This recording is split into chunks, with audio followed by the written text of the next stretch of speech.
Howdy arty friends, today we are comparing the Akashiya Gansai watercolor set with the Kuretake Gansai Tambi watercolor set. These are both the 24-piece watercolor sets, so if you want to see how they compare, you're just going to have to keep watching.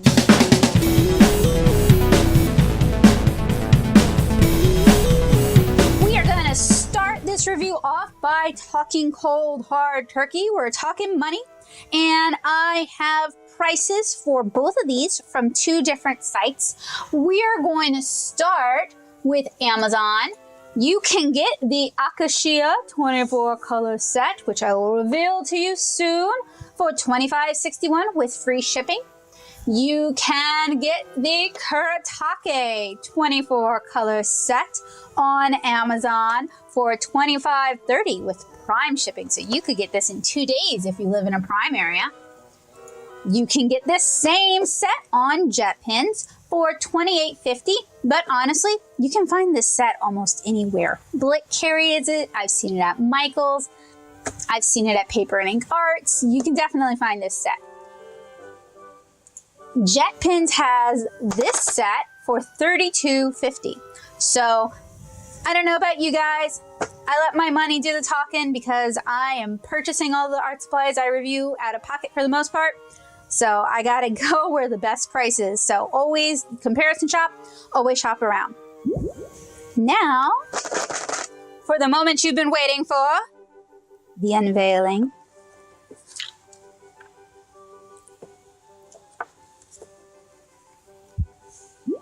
Both sets come with a color map that you can fill in yourself. This one has not been filled in yet because I own the 36 color set thanks to my friend Heidi Black, fellow artist and art supply enthusiast. So I am going to send the 24 color set on to another art friend, my friend Kabocha, also a comic artist and art supply enthusiast. The circle of art supplies continues. So rather than me filling in the color map, thought I would just send it along. And Kabocha has been warned that these are pre-loved. This set came in, the summer watercolor snacks. That's why I have a duplicate. And this set was purchased, well, both sets were purchased, but this set was purchased off of Amazon. So today we are doing a comparative head-to-head swatch off. And this is the English one because, as you can see, it's got all the English names, which I'm greatly appreciative because I cannot read Japanese. So we're going to go through the colors in the Akashiya set because I have those handy, and then we're going to talk about the colors in the Kuretake set. So in the Akashiya set, you get crimson, yellow green, red ochre, ultramarine blue, yellow, vermilion, chalk white, purple, black, yellow ochre, green rust indigo, light ultramarine blue, blue green, vivid indigo, peony, dark red, plum, green grass, new leaves, light blue green, dark green, a gold, and a silver. In the Kuretake set, you get a plastic protector. You get red, rose madder deep, cadmium scarlet, cadmium yellow, lemon yellow, yellow ochre, olive green, sap green light, sap green, hooker's green, sap green deep, viridian, turquoise green deep, malachite, ultramarine blue, ultramarine, turquoise blue, indigo, cobalt violet, burnt sienna, raw umber deep, black and white. So you get two more colors rather than two metallics. But I know, because I read minds, I know what you guys want to see. You guys want to see the swatch off. So I'm going to go grab some cotton rag watercolor paper and I'll be right back.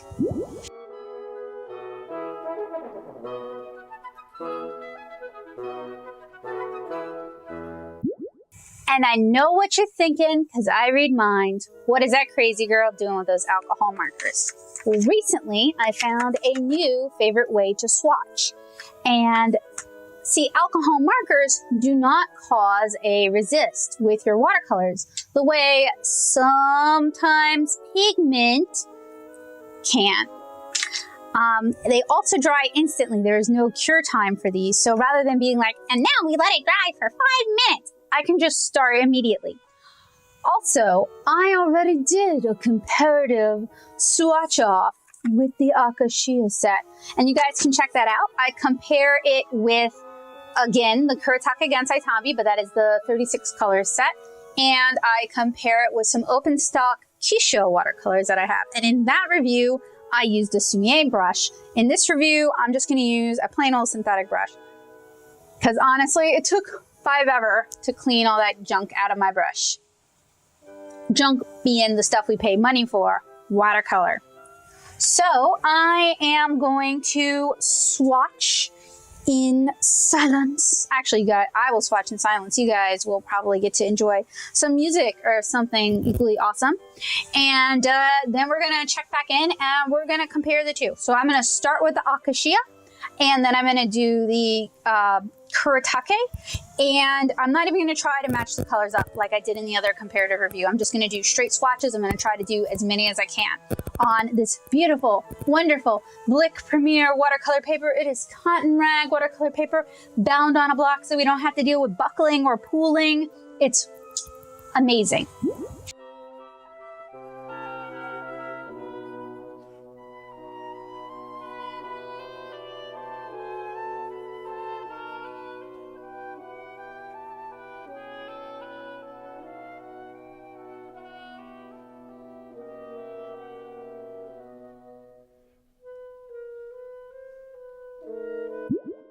All right, I got a confession to make. I could not get all 24 on here. I got about 20 of them. We are missing the light green, a dark green, the gold, and the silver. Gold and the silver, not so much of a loss. We don't have a gold and silver to compare in the 24 color set, but we do have this really cool light green color. And it's a shame that I ran out of room to swatch both of them. So I will probably figure out some way we can compare them. I probably could have skipped the white, to be honest, not that important. While I got you guys should know that I buy almost all of these art supplies out of my own pocket. And you might be wondering how I do that. And that is because I have a wonderful community of art nerds on Patreon who help make it happen.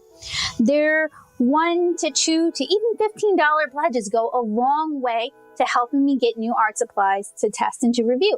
So if you like what I do and you'd like to help me continue, you know money is always a part of that equation. So you can head on over to my Patreon at patreon.com/natosoup. Join the art nerd community and get early access to almost every single one of my videos, plus backer exclusive videos, as well as free downloads of my comic, of my zines, of my art assets that I create, all kinds of cool stuff. So you can help make this magic happen by heading over to my Patreon. So I'm going to go ahead and do another swatch at the top, just so that we get a mass tone version of that color.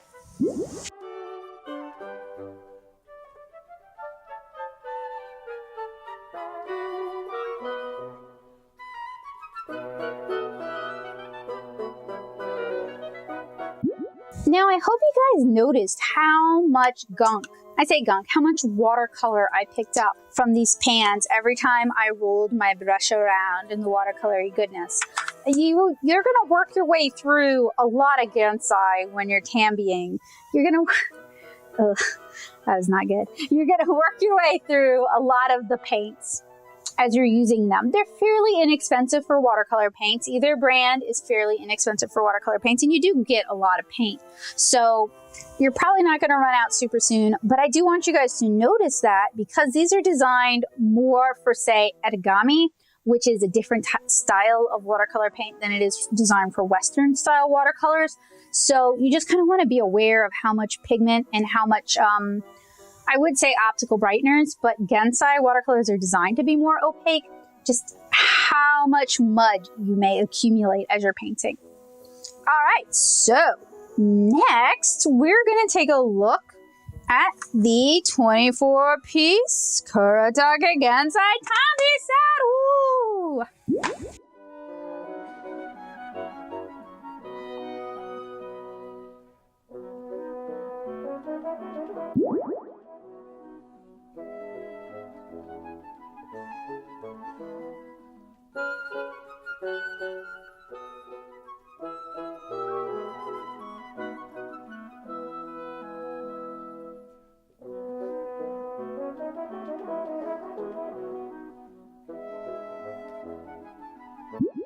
So even though the colors aren't in the same order, I think we can safely do some comparisons. I'm going to go through the colors here in the 18-piece Kuretake set, since I did that for the 24-piece Akashiya size.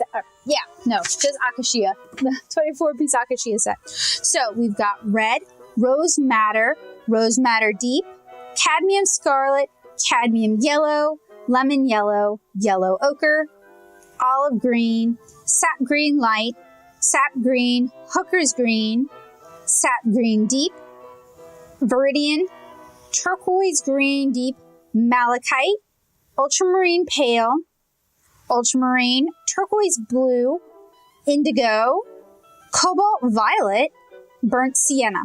And we're missing raw umber deep, black and white. So, and I did black and white here. So I know there are some colors that are in both sets that I missed, and they didn't get swatched down here. I ran out of room. It's pretty hard to fit 24 colors onto a 9x12 sheet of paper when you're actually 48, right?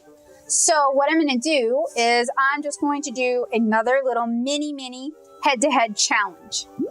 We have here a block of Fluid 100 cold pressed cotton rag paper. So this is a beautiful cotton rag paper. I've reviewed it here on this channel. It's really nice. All these reviews really add up.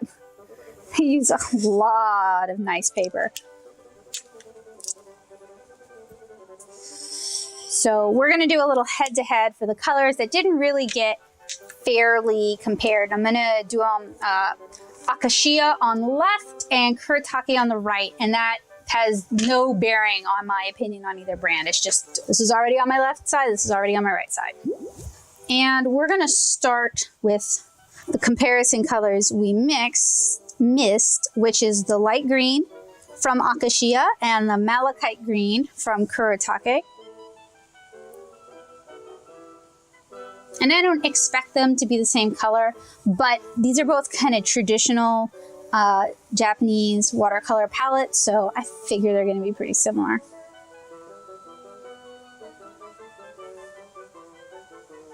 And I'll really zoom in so you guys can see, since it's such a tiny little sheet of paper. Then we're going to do, oh, that is a very dark green. Do I want to do the very dark green? I kind of want to do the turquoise blue because it's a really pretty color. And you really have to rely on the included map. Oh, see, I grabbed the wrong color because with these kind of watercolors, they're often much darker in the pan. Their mass tone is very dark as compared to like how they actually swatch. Well, I will live by the sword, I will die by the sword. Also, both palettes are just laid out completely differently, so sometimes it's hard for me to find the color I'm looking for so I can do a comparison. And I don't really want to compare the two whites. That seems kind of boring. So I'll compare the two blacks, and if I have room, the yellow ochres. But I really noticed when swatching both of these brands that the Kuretake colors in general are much more vivid and vibrant and lively. So if you're drawn to the two watercolors that have, you know, bold, saturated colors, the Kuretake palette might be the fit for you. I mean, I think the yellow ochre is going to be a good example because The Akashiya yellow ochre, I mean, yes, that's a yellow ochre. It's what I think of when I think of a yellow ochre. But the Kuretake yellow ochre is a little bit warmer and has just a little bit more color to it. Now I'm going to go over my colors just with a second layer. Now both brands really glom up on your brush. You're going to use a lot of pigment. It's going to pick up a lot. You're going to have to change your water out frequently. That's just kind of part of this type of watercolor, I've noticed. Oh, I should have compared the two olive greens too. Ah, well. The black in the Akashiya set is more like a lamp black, a brown black. The black in the Kuretake set is more kind of a blue black. It almost looks like it's got a dye in it. Not saying that it does, just saying that it's reminiscent of blacks that are made from dyes. I'll even sneak swatches of the two olive greens. So the top will be Akashiya and the bottom will be Kuretake. And just because two colors have the same name, like olive green, for example, or yellow ochre or burnt sienna, it doesn't mean they're using the same pigments necessarily. It doesn't mean the pigments are processed in the same way. It doesn't mean the colors are even supposed to look the same. Some companies have, especially for colors like Opera Rose or turquoise blue or like blue warbler, or they call the light blue in the Kuretake set Ultramarine, but I've seen other people call it cerulean, for example. Like they're all just company names. They don't actually refer to the pigments. So every company can manufacture it slightly differently and get a slightly different mix.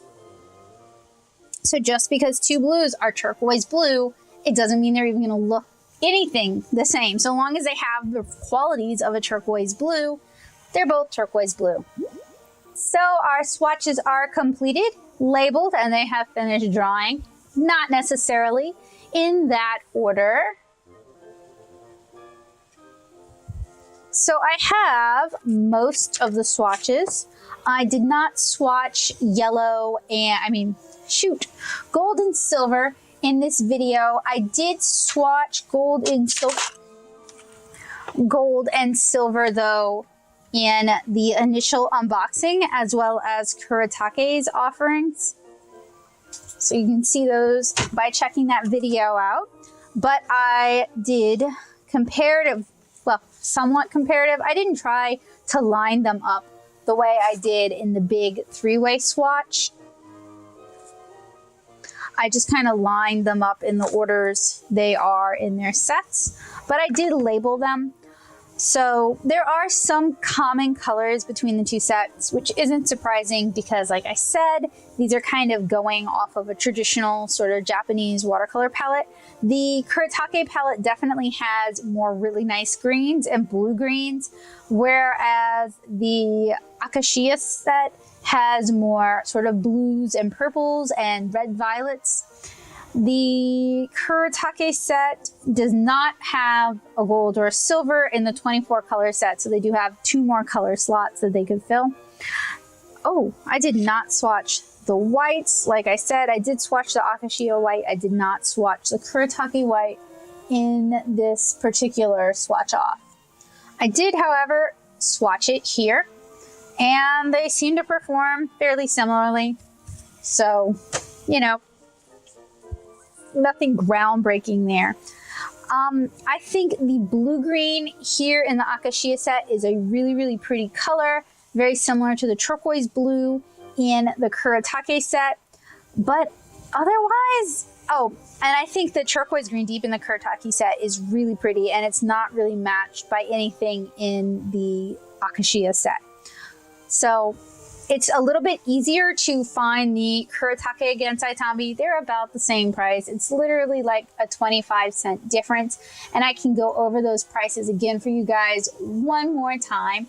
On Amazon, the 24-piece Gansai Tambi set, that's the set I'm holding, it's $25.30.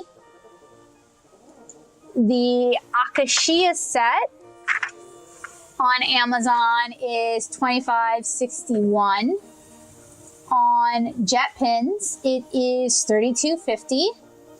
And on JetPins, the Kuretake set is $28.50. So it seems like the Kuretake set is a little bit cheaper.